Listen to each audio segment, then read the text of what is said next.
창세기 22장. 이런 일이 있은 후 하나님께서 아브라함을 시험하셨습니다. 하나님께서 아브라함에게 말씀하셨습니다. 아브라함아, 그가 대답했습니다. 예, 제가 여기 있습니다. 여호와께서 말씀하셨습니다. 네 아들, 네가 사랑하는 네 외아들 이삭을 데리고 모리아 땅으로 가서 내가 너에게 지시하는 산에서 그를 번제물로 바쳐라. 아브라함이 다음날 아침 일찍 일어나 나귀의 안장을 얹고 하인 두 사람과 그 아들 이삭을 준비시켰습니다. 번제에 쓸 나무를 준비한 후 하나님께서 지시하신 곳을 향해 떠났습니다. 3일째 되던 날 아브라함이 눈을 들어 그곳을 멀리 바라보았습니다. 그가 하인들에게 말했습니다. 너희는 나귀를 데리고 여기 있으라. 나와 아이는 저기 가서 경배한 다음 너희에게 함께 돌아오겠다. 아브라함이 번제에 쓸 나무를 자기 아들 이삭의 등에 지웠습니다. 자기는 불과 칼을 들고 둘이 함께 걸어갔습니다. 이삭이 자기 아버지 아브라함에게 말을 걸었습니다. 아버지. 아브라함이 대답했습니다. 왜 그러느냐, 내 아들아. 이삭이 말했습니다. 불과 나무는 여기 있는데 번제로 드릴 양은 어디 있나요?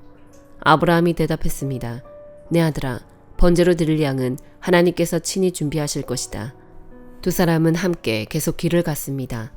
그들이 하나님께서 말씀해 주신 곳에 이르자 아브라함이 그곳에 제단을 쌓고 나무들을 잘 쌓아 올렸습니다. 그런 다음 자기 아들 이삭을 묶어 제단 위에 쌓아 놓은 나무 위에 눕혔습니다. 아브라함이 손에 칼을 들고 아들을 죽이려고 했습니다. 그때 여호와의 천사가 하늘에서 아브라함을 불렀습니다. 아브라함아, 아브라함아. 그가 대답했습니다. 제가 여기 있습니다. 천사가 말했습니다. 그 아이에게 손대지 마라. 그에게 아무것도 하지 마라. 네가 네 아들 곧 네 외아들까지도 내게 아끼지 않았으니 이제 네가 하나님을 경외하는 것을 내가 알았노라. 아브라함이 눈을 들어보니 순양 한 마리가 덤불에 뿔이 걸려 있었습니다. 아브라함은 가서 그 양을 잡아 자기 아들 대신 번제물로 드렸습니다. 그리고 아브라함은 그곳을 여호와 이레라고 불렀습니다. 그래서 오는 날까지도 사람들이 여호와의 산에서 준비될 것이다라는 말을 합니다. 여호와의 천사가 하늘에서 두 번째로 아브라함을 불러 말했습니다. 여호와의 말씀이다. 내가 나를 두고 맹세한다. 네가 이렇게 네 아들 곧 네 외아들을 아끼지 않았으니 내가 반드시 너에게 복을 주고 반드시 네 자손을 하늘의 별처럼 바닷가의 모래처럼 많아지게 하겠다. 네 자손이 원수들의 성문을 차지할 것이다. 네가 내 말에 순종했으므로 네 자손을 통해 이 땅의 모든 민족들이 복을 받을 것이다. 아브라함이 자기 하인들에게로 돌아갔습니다. 그리고 그들이 일어나 다 함께 브엘세바로 갔습니다. 아브라함은 브엘세바에서 살았습니다. 이 일이 있은 후 아브라함에게 이런 말이 들렸습니다. 밀가가 그대의 동생 나홀에게 아들들을 낳았습니다. 맏아들 우스와 그 동생 부스와 아람의 아버지인 그무엘과 게색과 하소와 빌다스와 이들랍과 부두엘이 그들입니다. 부두엘이 리브가를 낳았습니다. 밀가가 아브라함의 동생 나홀에게 8 아들을 낳았습니다. 그의 첩의 이름은 르우마였습니다. 그녀도 데바와 가함과 다하스와 마아가를 낳았습니다. 마태복음 21장. 그들이 예루살렘에 가까이 와서 올리브 산기슭에 있는 벳바게에 이르자 예수께서는 두 제자를 보내시며 그들에게 말씀하셨습니다. 너희는 저 건너편 마을로 가라. 거기에 가면 나귀 한 마리가 새끼 나귀와 함께 묶여 있을 것이다. 그 나귀들을 풀어서 내게로 끌고 와라. 만일 누가 너희에게 무슨 말을 하거든 주께서 필요로 하신다고 말하라. 그리하면 나귀들을 곧 내어줄 것이다. 이는 예언자를 통해 하신 말씀을 이루시려는 것이었습니다. 시온의 딸에게 말하라. 보라, 너희 왕이 너희에게 오신다. 그분은 겸손하셔서 나귀를 타셨으니 어린 나귀 곧 멍에 매는 짐승의 새끼다. 제자들은 가서 예수께서 시키신 대로 했습니다. 그들은 나귀와 새끼 나귀를 끌고 와서 그 등 위에 자기들의 겉옷을 얹었습니다. 그러자 예수께서 그 위에 앉으셨습니다. 큰 무리가 겉옷을 벗어 길에 폈고 어떤 사람들은 나뭇가지를 꺾어서 길에 깔기도 했습니다. 앞서가는 무리들과 뒤따라가는 무리들이 외쳤습니다. 다윗의 자손께 호산나, 주의 이름으로 오시는 분께 복이 있도다. 지극히 높은 곳에서 호산나. 예수께서 예루살렘에 들어가시자 온 성이 떠들썩해졌습니다. 사람들이 물었습니다. 이 사람이 누구요? 무리가 대답했습니다. 이분은 갈릴리 나사렛에서 오신 예언자 예수라오. 예수께서 성전에 들어가셔서 성전에서 장사하던 사람들을 모두 내쫓으셨습니다. 예수께서는 돈 바꿔주는 사람들의 상과 비둘기를 파는 사람들의 의자도 둘러 엎으셨습니다. 예수께서 그들에게 말씀하셨습니다. 성경에 이렇게 기록돼 있다. 내 집은 기도하는 집이라 불릴 것이다. 그런데 너희는 이 성전을 강도의 소굴로 만드는구나. 성전에서 눈먼 사람들과 다리를 저는 사람들이 예수께로 나아오자 예수께서는 그들을 고쳐주셨습니다. 그러나 대제사장들과 율법학자들은 예수께서 행하신 놀라운 일들과 어린아이들이 성전에서 다윗의 자손께 호산나 하고 외치는 것을 보고 화가 났습니다. 그들이 예수께 물었습니다. 이 어린아이들이 무슨 말을 하는지 들립니까? 예수께서 대답하셨습니다. 물론이다. 너희는 주께서 어린아이들과 젖먹이들의 입에서 찬양이 나오게 하셨다 하신 말씀을 읽어보지 못했느냐. 그리고 예수께서 그들을 떠나 성박 베다니에 가서 그날 밤을 지내셨습니다. 이른 아침 성으로 돌아오는 길에 예수께서는 시장하셨습니다. 예수께서 길가에 있는 무화과 나무 한 그루를 보고 가까이 가셨습니다. 그러나 잎사귀 밖에는 아무것도 없으므로 그 나무에게 말씀하셨습니다. 다시는 네가 열매를 맺지 못할 것이다. 그러자 즉시 나무가 말라버렸습니다. 제자들은 이것을 보고 놀라 물었습니다. 어떻게 무화과 나무가 이렇게 당장 말라버렸습니까? 예수께서 대답하셨습니다. 내가 진실로 너희에게 말한다. 너희가 믿고 의심하지 않으면 이 무화과 나무의 한 일을 너희도 할 수 있을 뿐 아니라 이 산에게 들려서 바다에 빠져라 하고 말해도 그대로 이루어질 것이다. 너희가 기도할 때 무엇이든지 믿고 구하는 것은 다 받을 것이다. 예수께서 성전에 들어가서 가르치고 있을 때 대제사장들과 백성의 장로들이 예수께 와서 물었습니다. 당신이 무슨 권세로 이런 일을 하는 것이요? 누가 이런 권세를 주었소? 예수께서 대답하셨습니다. 나도 한 가지 물어보겠다. 너희가 대답하면 내가 무슨 권세로 이런 일을 하는지 말해주겠다. 요한의 세례가 어디서 왔느냐? 하늘로부터냐 아니면 사람으로부터냐? 그들은 이것을 두고 서로 의논하며 말했습니다. 우리가 하늘로부터 왔다고 하면 저 사람이 그러면 왜 요한을 믿지 않았느냐고 할 테고, 그렇다고 사람으로부터 왔다고 하면 사람들이 요한을 예언자로 믿고 있으니 두려울 따름이다. 그래서 그들은 예수께 잘 모르겠다라고 대답했습니다. 그러자 예수께서 말씀하셨습니다. 그렇다면 나도 무슨 권세로 이런 일을 하는지 너희에게 말하지 않겠다. 너희는 어떻게 생각하느냐? 어떤 사람에게 두 아들이 있었다. 그 사람이 맏아들에게 가서 얘야, 오늘 포도원에 가서 일하여라 하고 말했다. 맏아들은 싫습니다 라고 대답했지만 그 뒤에 그는 뉘우치고 일하러 갔다. 그 후 아버지는 둘째 아들에게 가서 똑같이 말했다. 둘째 아들은 얘 아버지라고 대답만 하고는 가지 않았다. 두 아들 가운데 누가 아버지의 뜻을 행했느냐? 그들이 대답했습니다. 맏아들입니다. 예수께서 그들에게 말씀하셨습니다. 내가 진실로 너희에게 말한다. 세리들과 창녀들이 너희보다 먼저 하나님 나라에 들어갈 것이다.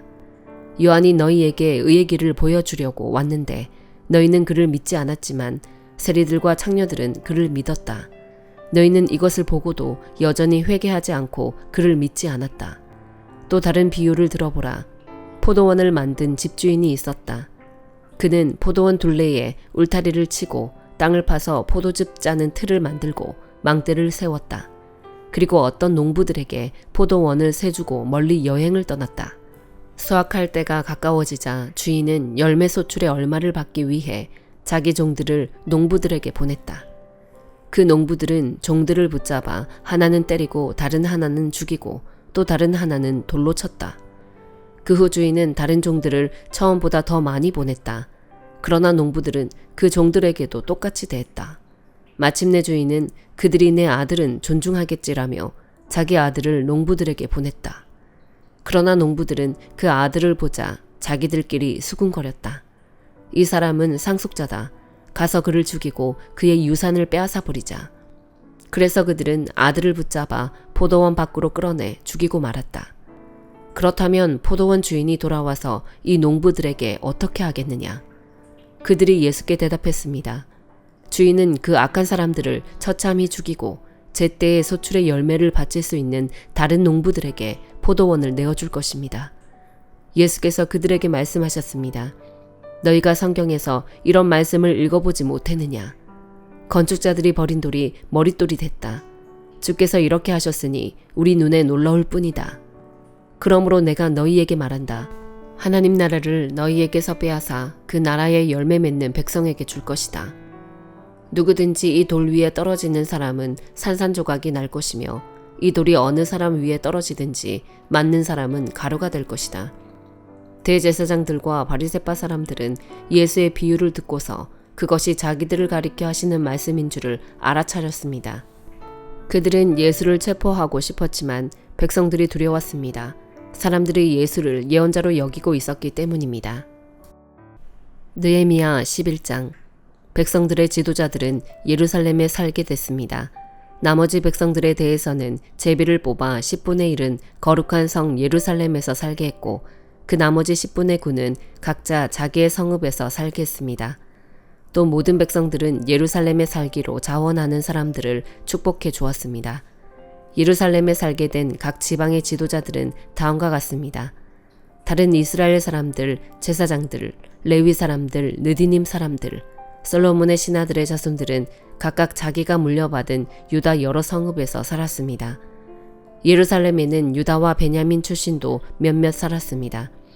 유다의 자손들로는 베레스의 자손으로 우시야의 아들이며 스가랴의 손자이며 아마랴의 증손이며 스바랴의 현손이며 마할랄렐의 5대 손인 아다야와 바룩의 아들이며 고로세의 손자이며 하사야의 증손이며 아다야의 현손이며 요야립의 5대 손이며 스가랴의 6대 손이며 실로의 7대 손인 마아세야가 있었습니다. 예루살렘에 살던 베레스의 자손들은 다 합쳐 468명이었는데 이들은 다 용사들이었습니다. 베냐민의 자손들로는 무슬람의 아들이며 요에스의 손자이며 부다야의 증손이며 골라야의 현손이며 마아세야의 5대 손이며 이디엘의 6대 손이며 여사야의 7대 손인 살루와 그 다음에 갑비와 살레를 비롯해 928명이 있었습니다. 시그리의 아들 요엘이 그들의 감독이었고 하스누아의 아들 유다가 그 다음 가는 사람이었습니다. 제사장들로는 요아립의 아들 여다야와 야긴과 힐기야의 아들이며 무슬람의 손자이며 사독의 증손이며 무라요세의 현손이며 하나님의 집을 맡은 사람 아이둡의 5대 손인 스라야가 있었습니다. 그를 도와 성전에서 일하는 그 형제들 822명이 있었고 또 요로함의 아들이며 블라야의 손자이며 암시의 증손이며 스가랴의 현손이며 바스홀의 5대 손이며 말기야의 6대 손인 아다야와 족장인 그 형제들 242명이 있었습니다. 또 아사렐의 아들이며 아흐세의 손자이며 무실레못의 증손이며 인멜의 현손인 아마세와 용사인 그 형제들 128명이 있었는데 그들의 감독은 하그돌림의 아들 삽디엘이었습니다. 레위 사람들로는 하숲의 아들이며 아스리감의 손자이며 하사랴의 증손이며 분니의 현손인 스마야와 하나님의 집의 바깥 일을 맡은 레위 사람들의 우두머리 2사람 삽부대와 요사밭이 있었고 또 미가의 아들이며 삽디의 손자이며 아삽의 증손인 마따냐가 있었는데 그는 감사의 찬송과 기도를 인도하는 지휘자입니다. 박불게하는 그 형제들 가운데 다음가는 지휘자였습니다. 또 삼무아의 아들이며 갈랄의 손자이며 여두둔의 손자인 압다가 있었습니다. 그 거룩한 성에 살게 된 레위 사람들은 다 합쳐 284명이었습니다. 성전 문지기들로는 악굽과 달몬과 그 형제들 172명이 있었습니다. 그 나머지 이스라엘 사람들은 제사장들과 레위 사람들과 함께 각각 자기가 물려받은 기업이 있는 유다의 여러 성읍에서 살았습니다. 느디님 사람들은 오벨 언덕에 살았고 시아와 기스바가 그들을 다스렸습니다. 예루살렘에 있는 레위 사람들의 감독은 바니의 아들이며 하사랴의 손자이며 마따냐의 증손이며 미가의 현손인 우시였는데 그는 하나님의 집에서 예배드릴 때 노래를 맡은 아삽 자손들 가운데 하나였습니다. 노래하는 사람들에 관해서는 왕의 명령이 있었는데 그것은 그들에게 날마다 일정량의 양식을 공급하라는 것이었습니다.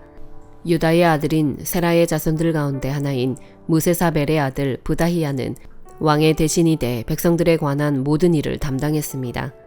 마을과 거기 딸린 밭들이 있었는데 유다 자손의 몇몇 사람들은 기랏 아르바와 그 주변 마을들, 디본과 그 주변 마을들, 여갑세엘과 그 주변 마을들, 예스와 몰라다, 벳벨렛, 하살수알, 브엘세바와 그 주변 마을들, 시글락, 무고나와 그 주변 마을들, 에느림몬, 소라, 야르뭇, 사노아, 아둘람과 그 마을들, 라기스와 그 들판, 아세가와 그 주변 마을들에 살았습니다.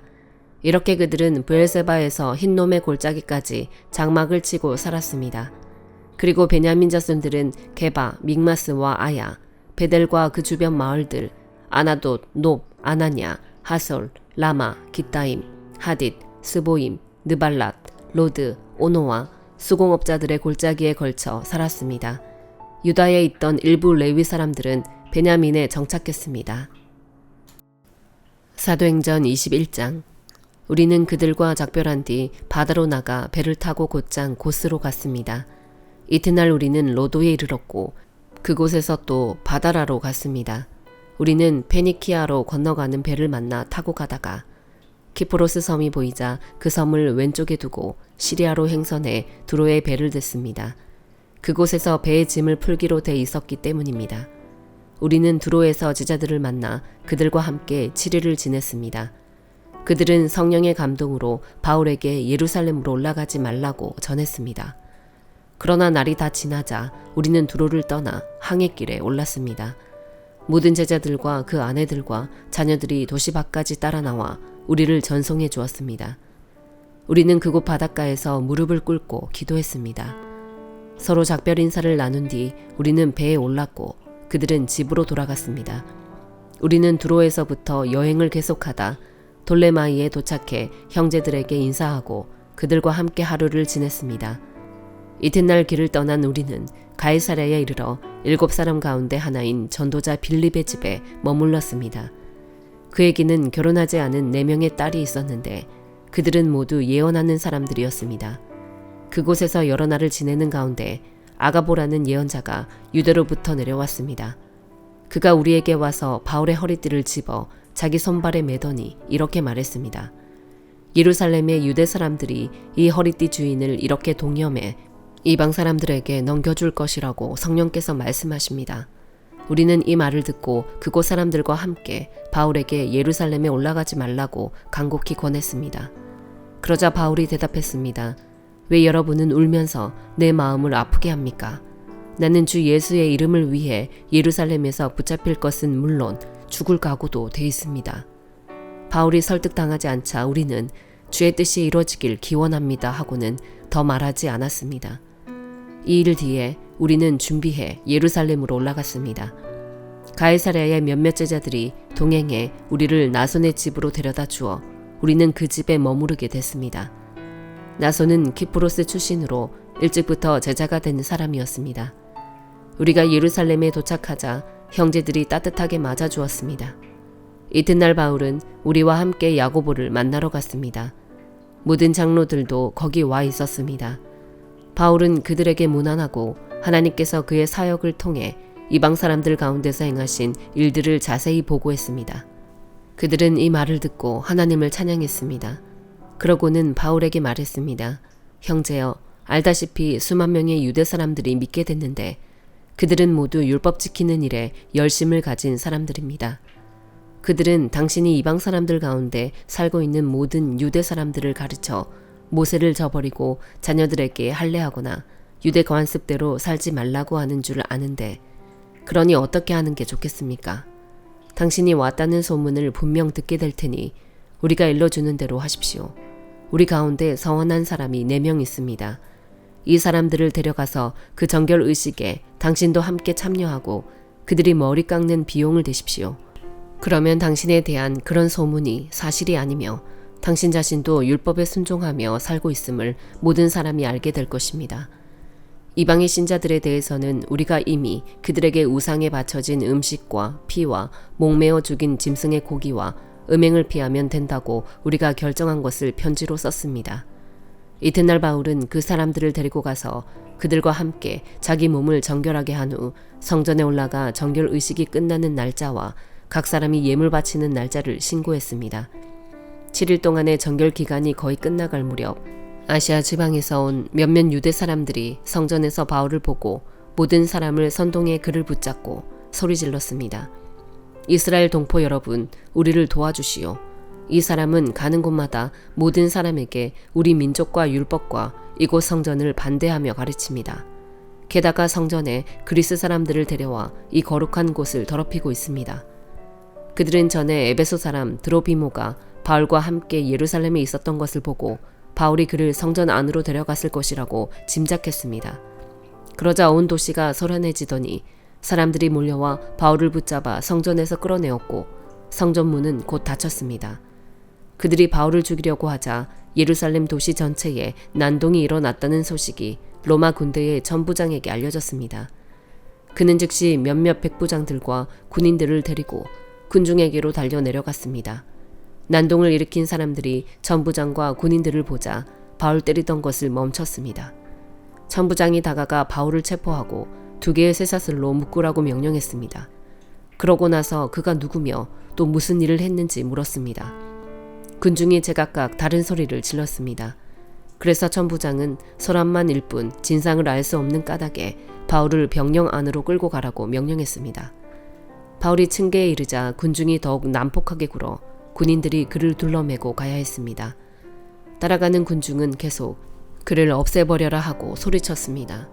군인들이 바울을 병영 안으로 데리고 가려는데 바울이 천부장에게 제가 한 말씀 드려도 되겠습니까? 하고 물었습니다. 그리스 말을 할 줄 아시오? 그렇다면 당신은 얼마 전에 폭동을 일으켜 4,000명의 자객을 이끌고 광야로 나간 이집트 사람이 아니오. 바울이 대답했습니다. 나는 길리기아 지방의 다소에서 태어난 유대 사람으로 그 유명한 도시의 시민입니다. 제가 저들에게 한마디 전할 수 있도록 허락해 주십시오. 천부장의 허락을 받고 바울은 층계 위에 서서 군중들에게 손을 흔들어 조용하게 했습니다. 잠잠해지자 바울이 히브리 말로 연설을 했습니다.